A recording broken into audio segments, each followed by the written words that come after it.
হাজার বছর ধরে আমি পথ হাঁটিতেছি পৃথিবীর পথে।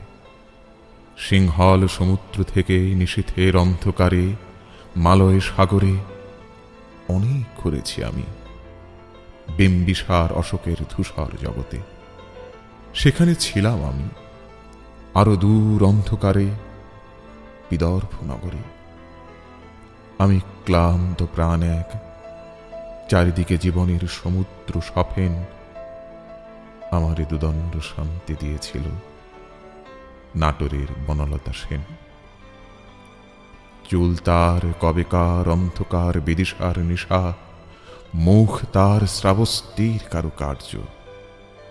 অতি দূর সমুদ্রের পর হাল ভেঙে যে নাবিক হারায়েছে দিশা, সবুজ ঘাসের দেশ যখন সে চোখে দেখে দারুচিনি দ্বীপের ভিতর, তেমনি দেখেছি তারে অন্ধকারে। বলেছে সে, এতদিন কোথায় ছিলেন? পাখির নীড়ের মতো চোখ তুলে নাটোরের বনলতা সেন।